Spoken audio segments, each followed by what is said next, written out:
Welcome back, G Nation. Thank you for subscribing and watching the channel.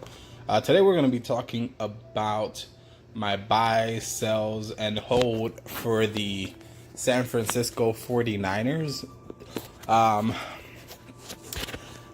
This one is going to be a tough one for the running backs, but I'm going to go ahead and start with the tight end position.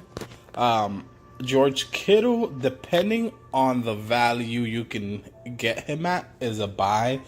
Again, that's just depending, because some people are already selling him sky high. If you have to pay what Rob Gronkowski used to go for in his glory days, don't buy him. I'm not saying that he's not gonna produce, and also combined with his age in dynasty leagues, it technically could still be worth it for the right team, but it's really it's not. But I would say if you can still get him for the price that he was going late in the last year's season, I would buy him.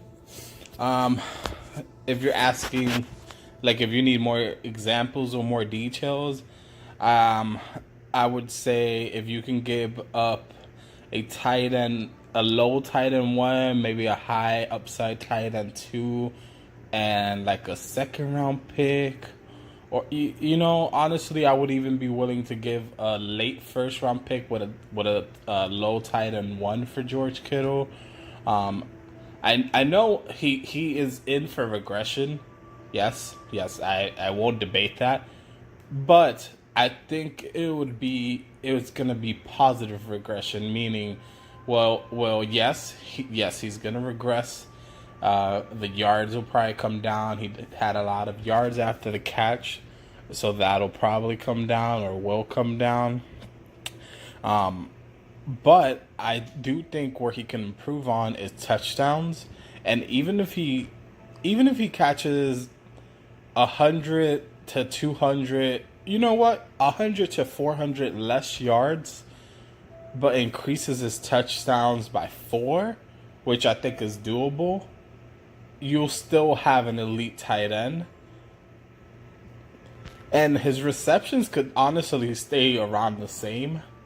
So I think George Kittle, if you own him, I would keep him unless you can sell him for, again, what Rob Gronkowski was going for in his glory day. But if not, I would just keep him. In dynasty leagues with George Kittle, you're going to have a tight end 1 for the foreseeable future. I believe George Kittle is like 25, 26. I think he's 25. So you'll have a tight end 1 with George Kittle. So yeah, George Kittle is a buy sell depending on the value you can get him for. The next guy I want to talk about in my video is Jimmy Garoppolo. So I've had Jimmy Garoppolo as a sell for forever. I've honestly had him as a sell forever. I had him as a sell last year and the year before. That stretch he went for, I didn't trust. I'm not saying Garoppolo was not talented. It's just the hype that built up after that winning streak that they went on. Garoppolo's price was skyrocketing, and he has yet to do anything. So I'm really happy the last 2 years I have owned him nowhere, because most of the leagues I've been, his price had been extremely high. Maybe it's just the leagues I play in. Because of course, if he would have been like a lower tier quarterback, I may have picked him up. But no, in all the leagues I was a part of, his value was always extremely high, so I always had him as a sell. I think this year, if you can get him for a low QB2 to QB3 price in super flex leagues, he may be worth it. I'm probably still staying away from him. He's still done nothing. He's actually up there in age, which is not horrible for a quarterback. I think he's between 28 to 30, so around that age. I'm not really sure. Again, that's not horrible. Quarterbacks nowadays could play until their late 30s. But that's good quarterbacks or decent quarterbacks, and Garoppolo could be that, but so far he's done nothing. If you own him and you can sell him on hype, because there's always hype on Jimmy Garoppolo at some point. It's going to take like one preseason play and his value is going to skyrocket. And yeah, I think Garoppolo's talented, but again, he's done nothing so far. So I would just try to stay away from him. The running back it's difficult because we are not really gonna know. Oh, I don't know. I think they're just gonna use a committee approach. It's looking like they're wanting to do a Devontae Freeman, Tevin Coleman combination. They needed a Tevin Coleman for the Tevin Coleman role, and they got lucky and found Tevin Coleman for the Tevin Coleman role. And so I think it could be Jared McKinnon and Tevin Coleman. But there's also Matt Breida, and there's another guy that I keep forgetting his name.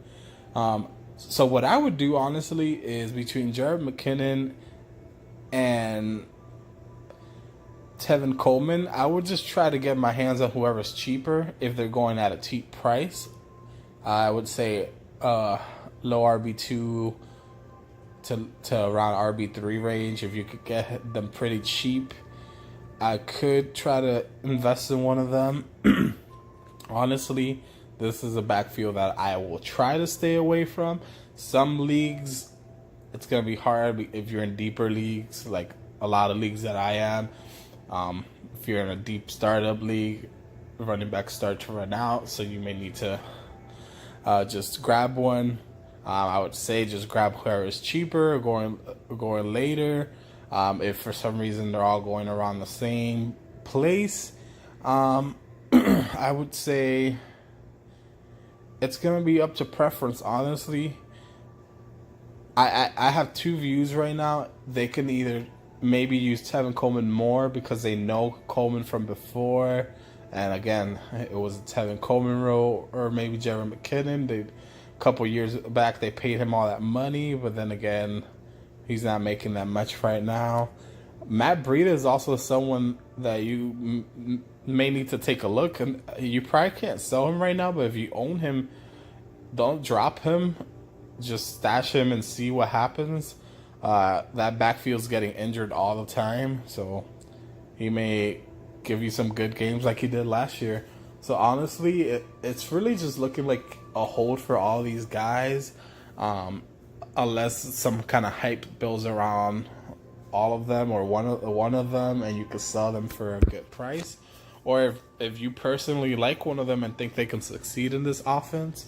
Because any running back, if one of these running backs gets the RB1 role, which I don't think so. I think it's going to be a committee. But if one of them does, they're going to be RB1 for the season, because Kyle Shanahan's offense is meant for RB1. Fantasy wise, I just think it's going to be a committee role. At the receiver positions, it's gonna be wait and see.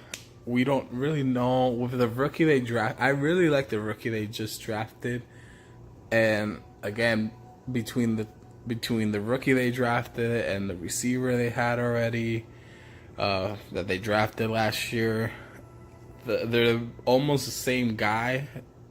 It's just a rookie. I think it's the same person, just does everything better in a way. So we'll just have to see. I think with those two, it's just gonna be if one of them's hype builds up a lot, I would try to sell, but if not, I would just keep them. I think one of them can produce good numbers in this offense. It's just gonna be a wait and see. All right, thank you for watching and subscribing. Any videos you want to see, leave them in the comments below. I do have a Twitter called Fantasy Football God at the FFG Network.